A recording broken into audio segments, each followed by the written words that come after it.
Bismillahirrahmanirrahim. Assalamualaikum warahmatullahi wabarakatuh. Alhamdulillah anak-anakku sekalian bertemu lagi dengan Ibu di pelajaran Bahasa Indonesia.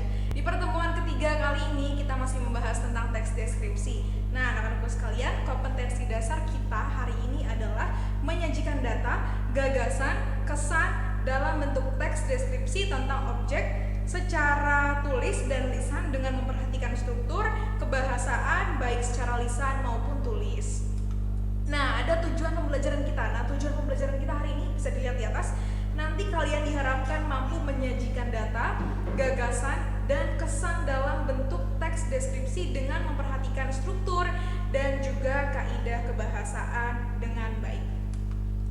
Langsung saja, ini ada beberapa cara menyajikan teks deskripsi. Yang pertama adalah menentukan atau memilih objek. Yang kedua adalah menentukan tujuan deskripsi. Kemudian yang ketiga ada mengumpulkan data, yang keempat ada membuat kerangka tulisan, yang kelima ada mengembangkan kerangka tulisan yang sudah dibuat, dan yang terakhir ada menyunting teks deskripsi. Langsung saja kita bahas satu persatu, mulai dari menentukan atau memilih objek.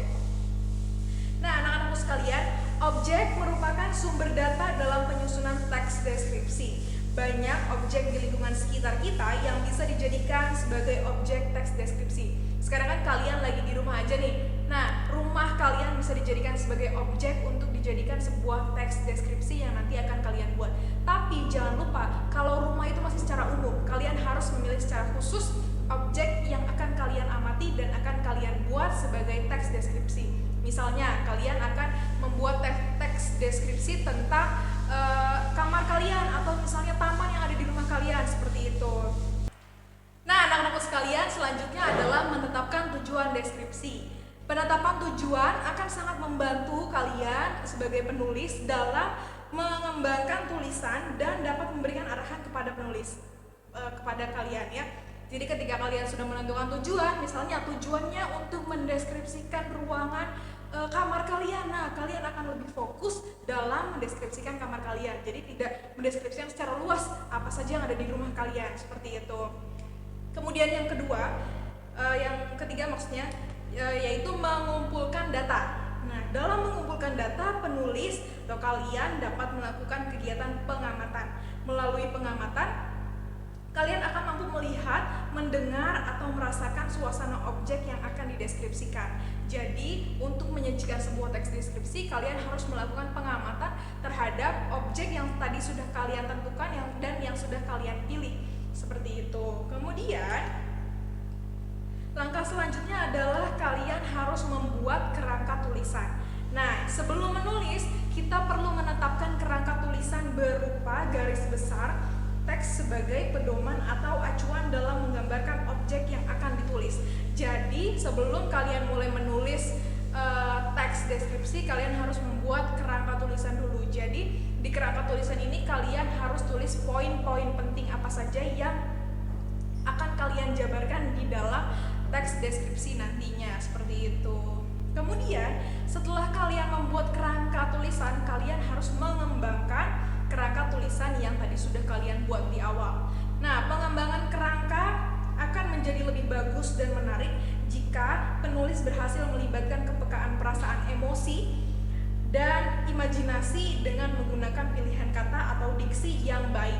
Jadi ketika kalian menulis, menuangkan gagasan-gagasan kalian, apa yang kalian amati ke dalam sebuah teks deskripsi, kalian harus memilih kata-kata yang menarik gitu ya, menggunakan diksi-diksi yang menarik supaya pembaca akan lebih merasakan apa yang kalian amati dan kalian tuangkan ke dalam sebuah teks deskripsi. Nah, kemudian yang terakhir ada menyunting teks deskripsi. Bu Rahma, apa sih menyunting gitu ya? Menyunting adalah kegiatan mengedit, mengubah atau merapikan susunan letak atau penggunaan bahasa sebuah teks tanpa mengubah makna. Jadi ketika kalian sudah selesai menulis sebuah teks deskripsi, jangan langsung Bu udah selesai, udah gitu aja. Kalian harus dicek lagi, diedit lagi, diulang lagi, diteliti lagi dengan cara menyuntingnya. Seperti itu. Siapa tahu nanti ada tanda baca yang salah, harusnya titik jadinya tanda seru, harusnya koma jadinya titik, harusnya huruf besar jadinya huruf kecil, harusnya menggunakan bahasa yang baku jadinya enggak, seperti itu ya. Jadi kalian setelah jadi teksnya harus disunting dulu, harus dilihat dulu, diedit dan diteliti kembali. Apakah semuanya sudah benar, tata letaknya sudah benar, sudah menggunakan penggunaan bahasa yang baik dan benar atau belum, seperti itu baru bisa disajikan atau bisa kalian bacakan di depan teman-teman, seperti itu. Wah, Masya Allah ya, ternyata gampang sekali cara membuat teks deskripsi. Tadi kita sudah tahu apa saja langkah-langkah yang harus kalian lakukan dalam membuat teks deskripsi. Insya Allah setelah ini kita akan ada conference, kita akan nanti kalau misalnya ada pertanyaan-pertanyaan tentang cara-cara menyajikan teks deskripsi, kalian bisa tanyakan ke Ibu, insya Allah nanti akan Ibu jawab. Dan setelah conference, insya Allah kalian nanti akan berlatih bagaimana caranya membuat sebuah teks deskripsi yang baik dan benar sesuai dengan cara-cara yang tadi sudah Ibu jelaskan. Seperti itu. Baik anak-anakku sekalian, sepertinya sampai di sini video pembelajaran kita hari ini di pertemuan ketiga. Mudah-mudahan apa yang Ibu sampaikan dapat kalian tangkap dengan jelas, dan jangan lupa apa yang sudah Ibu sampaikan dicatat di buku Bahasa Indonesia.